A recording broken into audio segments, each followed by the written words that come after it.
said you were...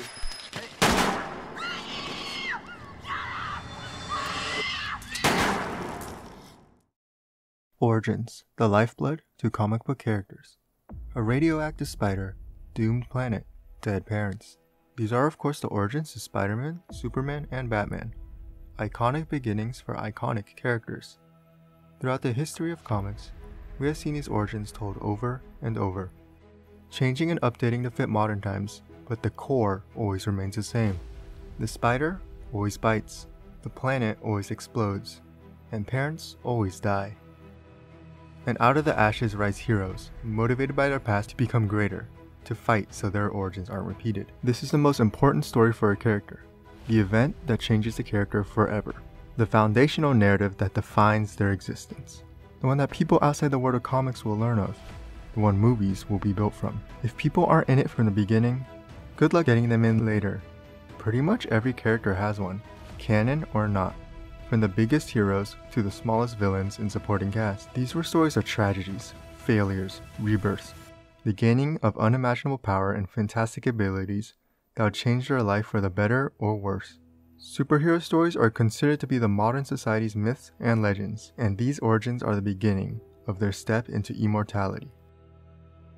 For a long time, origin stories were told in either a single page or just a handful of panels, mainly because readers were mostly children, and they were not going to be paying their 10 cents for a comic where the hero isn't in superhero mode for most of it. What child is going to read about a normal guy who just sits around an office, and then eventually turns into a superhero for a page? It was all about seeing action, and good guys beating up bad guys. And so readers got the basics of Superman in one page, Batman in two. And this was the method DC rolled with through the Golden Age, a period of dominance for the publisher. But due to the establishment of the Comics Code Authority in 1954, comics basically died for a bit. DC revitalized the superhero genre with the introduction of a new Flash and Green Lantern in the 1960s to birth the Silver Age. Marvel saw this and then they responded. Stan Lee offered something more to superheroes. Stan Lee is of course one of the most famous comic creators due to his iconic cameos in movies. He is also a thief, stealing fame and credit from many of his artists, but he is also a great salesman, and there's no denying that he did wonders for bringing a new age of superheroes that are more vulnerable. And part of that meant having more meaningful origins. How about Spider-Man? You know about Spider-Man? Yeah. In Amazing Fantasy 15, the world was introduced to Spider-Man. While he got his powers from the spider bite on page 3, we got to see his life as a normal teenager and his struggles with those around him. It showcased him initially using these powers for his own personal gains, becoming a wrestler to get money and not stopping a thief from stealing the money, which would of course lead to the death of Uncle Ben. The death that would be the catalyst for the birth of the biggest hero in the Marvel Universe. Readers were instantly hooked from the origins Marvel told. Stories that still had all the action and excitement of other superhero books, but were also deeply character driven. They were willing to deal with topical issues like race and war, which were very relevant during the time. And DC was doing, well, don't ask. The Marvel heroes that Lee created were more human and relatable than DC's, which led Marvel to the top of the sales charts, where they have remained for 60 years. But eventually, all the publishers, including DC, slowly started to realize that the origin story is extremely important. It needs to make the readers care for the character beyond their powers and costume. This can mean literally by having a strong emotional core so readers will empathize with their hardships. Heroes started to have real-world struggles, rage, arrogance, and self-doubt. It was relatable for readers, and part of the reason people kept reading was to see how characters growing on the page could translate to them growing in the real world. We could see future heroes at their lowest before they could change into being good. The ideals they strive to preserve or grow are established in this first story. Characters are the most important part of any story, the paths into fictional worlds. Knowing their beginnings lets readers see how far they grow over the course of the many issues they'll end up receiving. And while comics may have a status quo that they like to retreat to, they will never be the same from the moment their origin started. In 1985, the event Crisis on Infinite Earths reset the DC universe, wiping away alternate timelines and the histories of all characters. Batman was in dire need of help due to a serious slump in sales. A third of the line was in danger of being cancelled. But along came editor Dennis O'Neil, known as one of the most influential Batman writers and editors ever, who had recently rejoined DC after spending some time with Marvel. At Marvel, he had met a young superstar writer and artist named Frank Miller, who is also now at DC, producing the legendary Dark Knight Returns. The Dark Knight Returns would change Batman forever, grounding him into the world of gritty crime.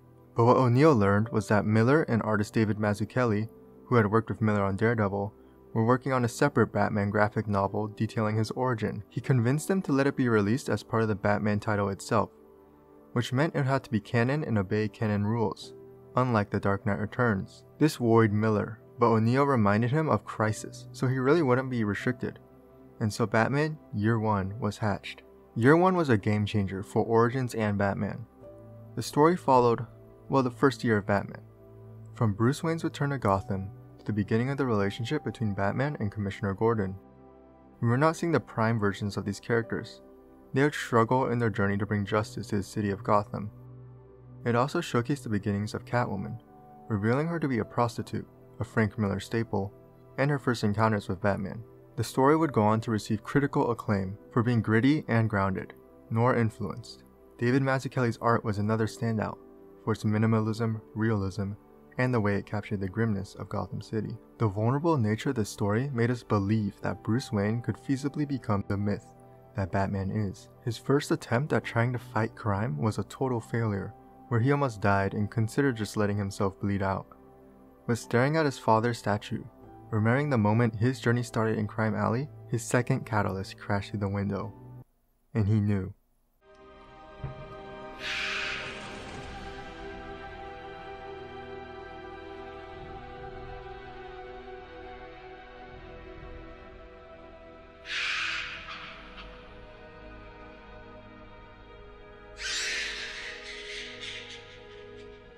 Yes, Father. The 4-issue series was part of a broader shift in how comics were written. It used to be that any single issue bought would tell a complete story, but comics slowly started to decompress into longer stories told over more issues. Watchmen and other vertical titles were a notable example, where stories were published with the intent to be read best in the form of a trade paperback. This led to more pages that could show a hero dealing with their own inner turmoils, and more time for creators to flesh out a character's development. And now, whenever a new character is introduced, their origins tend to follow this pattern. A 4 to 6 issue arc of the character struggling to adapt to whatever circumstances they have found themselves in, before accepting their heroic destiny. Sometimes for new characters, this is all they will get. A 6-issue miniseries that tells us about them, and if it does not work, then it's over. They will likely be seen sparingly or not at all, showing just how vital the origin story is for the survival of characters. But it wasn't just new characters. Publishers went back to older heroes in order to modernize their beginnings, with stories like Superman's Secret Origin, The New Frontier for the Justice League, and Spider-Man Season 1. But of course, heroes weren't the only ones getting origins. Everyone from supporting characters like Lois Lane to the deadliest villains like Hobgoblin received theirs. For the villains, it could make their causes more sympathetic, or their madness explainable. But there are exceptions to the rule that every character has an origin, most notably being the Joker. Kind of. He mostly lacks a definitive origin, with many preferring the idea of it being multiple choice or just a plain old mystery. But because of that, giving him an origin has become very popular. The Joker movie made $1 billion with the promise of revealing his beginnings, although clearly he isn't the Joker. Then there's The Killing Joke, one of the most famous and acclaimed comic books ever. This story revealed an origin for Joker as a failed comedian forced into the world of crime, making us sympathize with him. But this wasn't just an origin for Joker, but also the origin and climax of his rivalry with Batman. It was also the misogynistic beginnings of Oracle, formerly Batgirl. Any fandom has strange quirks, but one that is true across the majority of them is that they share a desperate need to know everything. This is probably the easiest to see with the Star Wars fandom, where any side character will have a deeply detailed origin, otherwise they will be deeply unsatisfied with anything else. This carries over to superhero and comic fandom, who obsess over the smallest details. Fans want to know the materials of suits, who even makes all the suits, where do henchmen come from, details that ultimately do not matter to the greater story or affect the character's development in any way. But people still wondered, where did Batman get his dog from? And so he got a complex origin involving Joker and trauma. Some people just can't accept things happening without it spelled out. Writer Grant Morrison has a great quote on this. Adults struggle desperately with fiction. demanding constantly that it conform to the rules of everyday life. Adults foolishly demand to know how Superman can possibly fly, or how Batman can possibly run a multi-billion-dollar business empire during the day and fight crime at night. When the answer is obvious, even to the smallest child, because it's not real. Kids understand that real crabs don't sing like the ones in The Little Mermaid, but you give an adult fiction and the adult starts asking really dumb questions, like how does Superman fly? How do those I-beams work? Who pumps the Batmobile's tires? It's a made-up story, idiot. Nobody pumps the tires. Nope, DC did create the character Harold, who pumps Batman's tires. So yeah, publishers and creators do sometimes feed into this, as is the case with the Marvel hero Jessica Jones.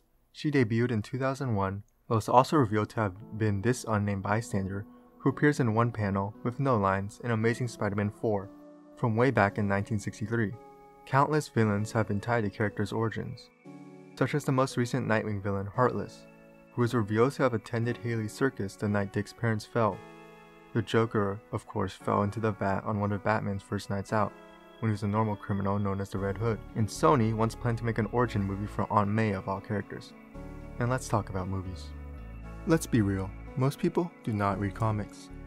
But that hasn't stopped superhero movies from being box office juggernauts. Many superhero movies adapt the hero's origin, because that's what the audience needs. It gives them all the basics to start telling other stories. And so pretty much every movie offered one. Richard Donner's Superman and Sam Raimi's Spider-Man notably spent a lot of time on the journey of becoming a hero.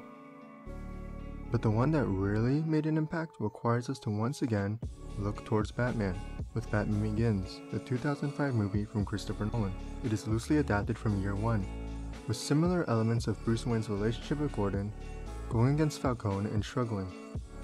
But what it also did was offer an expanded origin, detailing his training before his return to Gotham. This had only been loosely alluded to in the comics before, with characters like Henry Ducard being one of his teachers. But no movie had really dug this deep and established so many new aspects of the journey, and Begins showed every detail. From his methodology, You cannot leave any sign. to his morals,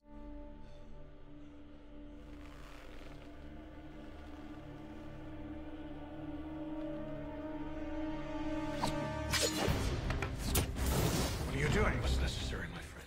it showed his struggles as a vigilante, operating without a symbol.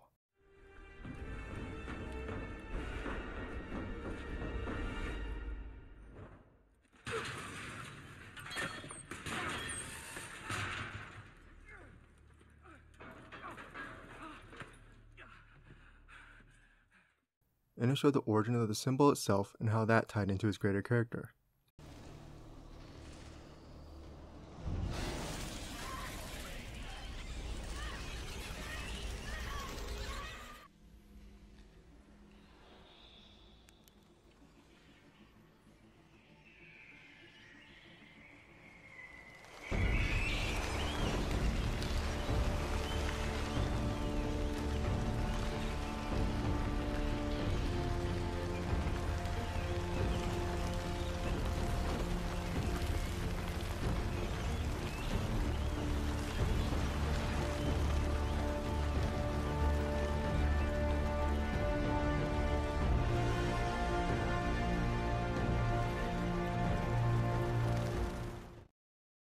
And nowadays, through adaptations like this, people know the origins off the top of their heads.